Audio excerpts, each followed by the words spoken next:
नमस्कार, मैं हूं आपका दोस्त अतुल सिंघल। स्वागत है आपका हमारे खास कार्यक्रम नमो इम्पैक्ट में। दोस्तों, इजराइल और हमास के बीच युद्ध को आज 18वां दिन है और इस युद्ध को लेकर दुनिया दो खेमों में बटी हुई है। अलग अलग बयान आ रहे हैं, लेकिन इजराइल ने साफ कर दिया वो अपने हमले नहीं रोकेगा। हालांकि इजराइल के 50 बंधक जो उसके नागरिक हैं वो हमास ने अपने पास रखे हुए बंधक बनाकर रखा है 50 नागरिकों को, और हमास की शर्त ये है कि इजराइल यहाँ पर ईंधन की आपूर्ति करे तो इन बंधकों को छोड़ा जा सकता है। जबकि इजराइल ने साफ कहा है कि पहले वो बंधकों को छोड़े, उसके बाद कोई बात होगी।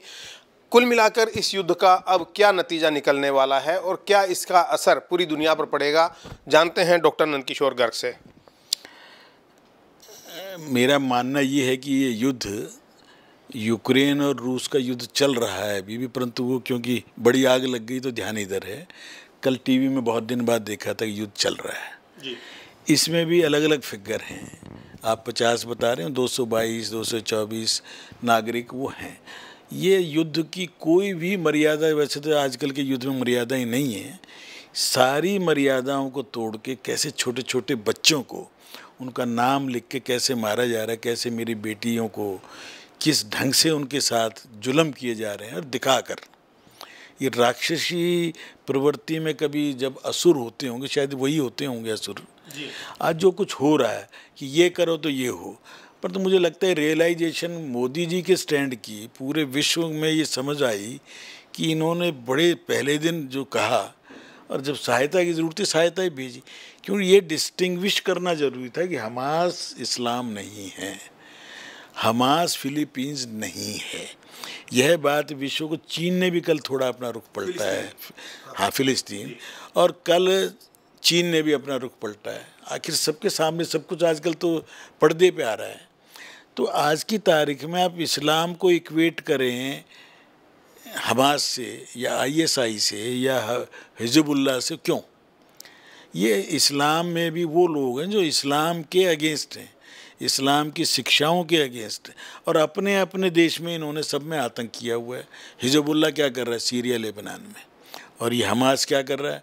जो ये देश बनना है या बन रहा है धीरे धीरे, उस देश के ऊपर सत्ता कब्जा हमास करना चाह रहा है। जो आज निर्वाचित अब्बास साहब हैं राष्ट्रपति, उनसे सत्ता छीनने की लड़ाई है।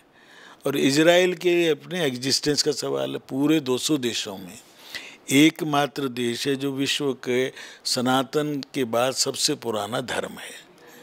वो बेचारे सदियों तक ठोकरें खाकर, ब्रिटेन ने उस समय उनको ये जगह दी, क्योंकि ब्रिटेन के इन सारे अरब कंट्रीज़ पे भी राज था 1947 से। उसने ही फिर इनको जिसको हम इंदिरा गांधी जी तो भाई मानती थी, हमारे साथ क्या बर्ताव अराफत में सबको पता है। परंतु आज किसी भी ये शरणार्थी क्यों नहीं दे रहे? अगर इस्लाम सबके लिए जोड़ने वाला ब्रदरहुड का भाई है तो जॉर्डन क्यों नहीं घुसने दे रहा? मिस्र क्यों नहीं आने दे रहा? सऊदी अरब क्यों? पैसे वाले लोग हैं सब। कतार ने भी कल भाषा बदल के बोला कि हम इस प्रकार की नृशंस हत्याओं के खिलाफ हैं, जबकि फाइनेंस तो तुम ही कर रहे हो। तो आज मुझे लगता है कि पूरा विश्व दो धड़ों में ज़रूर बटा। वेस्टर्न वर्ल्ड ने हिम्मत दिखाई है, और खुद ऐसी जगह बाइडेन साहब खुद आए, उनके विदेश मंत्री कई बार आ गए, फ्रांस के राष्ट्रपति कल आए, उससे पहले जर्मन के भी आए, इंग्लैंड के भी आए। मैं समझता हूँ ये एक अच्छी बात है, और हमारा स्टैंड बहुत स्पष्ट है। हमने 38 टन सहायता भेजी, दवाइयाँ भेजी, वो सारी चीज़ें। लेकिन ये कहीं ना कहीं विरोधाभास भी दिखाता है कि आप एक तरफ इजराइल का समर्थन भी करेंगे और गाजा के अंदर राहत सामग्री भी भेजेंगे। गाजा में केवल हमास नहीं है। अब फिर मैं ध्यान दिला रहा हूँ, वहाँ पे जो वहाँ का जो मुल्क है, उस मुल्क को हमास से इक्वेट नहीं करे। और यही तो मोदी जी की कूटनीति है, समझदारी है, कि जो आज वहाँ पर एक राष्ट्र के रूप में भी है अभी वो गाजा में, और इजराइल भी उनको इसीलिए क्या नॉर्थ खाली कराया इसने। इजराइल भी इतनी मानवता तो दिखा रहा है कि भाई पर्चे बांट रहा है, तुम इसको उत्तरी हिस्से को खाली कर दो।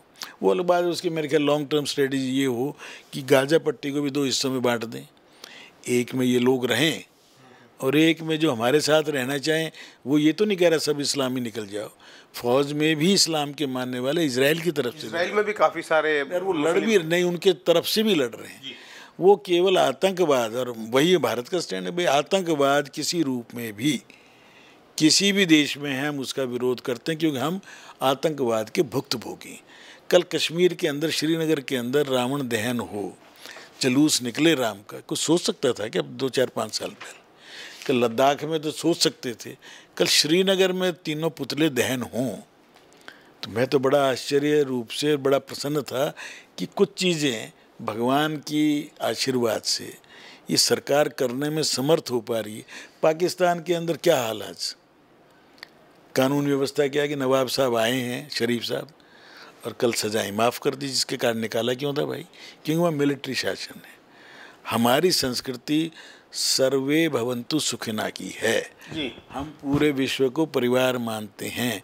परिवार में कोई एक व्यक्ति गलत हो तो उसको हम परिवार से बाहर जाने की कहेंगे, गांव से बाहर भेजा करते, उस पूरी कम्युनिटी को नहीं। आज भी मेरा यही मान है कि आज हम सब ये जो कुछ हो रहा है इसमें एक तो डिस्टिंग्विश सब करें। हमास इज़ नॉट ए इस्लाम, वो इस्लाम का एक बिगड़ा हुआ रूप है, आतंकवादी संगठन है आपने बताया, और साथ में हिज़्बुल्लाह भी लेबनान को नष्ट कर रहा है, सीरिया को नष्ट कर, और सीरिया में अमेरिका का अड्डा भी है, आज भी है। अमेरिका ने ये कहा है कि ज़मीनी हमले अगर इजराइल करता है तो एक तरीके से उनका समर्थन किया है परोक्ष रूप से। तो क्या फ़र्क है हवाई हमले और ज़मीनी हमले में? और ज़मीनी हमले में जब चलेंगे टैंक के समेत तो कुछ नहीं बचेगा ना, टोटल खाली करने, जैसे पहले भी किया ना उन्होंने। इजराइल आज कैसे बचा हुआ? ये तो इजराइल में भी जो बार बार चुनाव हुए पिछले 7-8 साल में, और जो लोग सड़कों पे आके अपने प्रधानमंत्री के खिलाफ बोल रहे थे, तो अंदर से पता चल गया ना तुम्हारे अंदर कुछ झगड़े हैं। और जिस परिवार के कुछ झगड़े सड़क पे आ जाएं भाइयों के, तो उसकी इज्जत भी घटती, उसकी ताकत भी घटती। तो इजराइल को तो ये सबक मिला है कि वो उस दिन सब रंगरेलियाँ और मस्ती और अपना दिन मना रहे थे, दे वर टेकन अबैक।